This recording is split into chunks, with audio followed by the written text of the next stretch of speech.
বেশ অনেকদিন পর এই উইকেন্ডে বন্ধুদের সাথে একটু বেরিয়েছিলাম। গেছিলাম হচ্ছে স্প্ল্যানেটের ডেসিলেনে।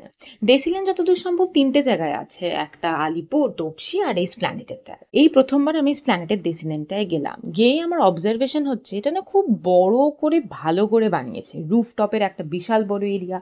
ভেতরেও সিটিং অ্যারেঞ্জমেন্টস আছে। অবভিয়াসলি গরমের জন্য ভেতরেই বসেছিলাম আমরা। ভালো একটা dance floor.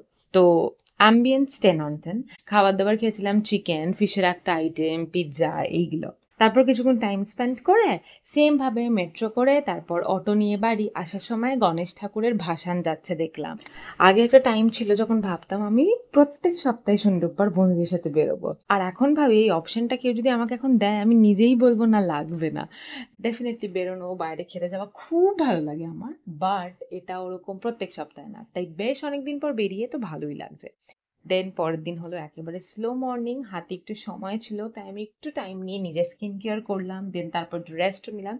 Basically me time আমার কাছে এগুলোই। লো লাইটের জন্য না কালকে ওখানে খুব একটা ভালো ফটো ওঠেনি, বাট তাও কয়েকটা তুলেছি। আমি ভিডিওটা শেষে লাস্টে অ্যাটাচ করে দেবো। রাস্তায় বেরোলে না পুজো পুজো ব্যাপারটা চলে এসেছে, বোঝা যাচ্ছে প্যান্ডেল তৈরি হচ্ছে, লোকজন শপিং করছে। তো তুমি উইকেন্ডে বেরোলে তুমি বুঝবেই যে পুজো এসে গেছে। তোমাদের মধ্যে যদি কেউ দেশি লেনে যাও আমাকে পারলে জানিও কোন ব্রাঞ্চটা দেশি লেনে তোমাদের ভালো লেগেছে। তো চলো আজকে আসি। খুব তাড়াতাড়ি আবার একটা নতুন ভিডিও নিয়ে তোমাদের সবার সাথে দেখা হচ্ছে। আইএনটিএল, ইটস নেভার টু লেট।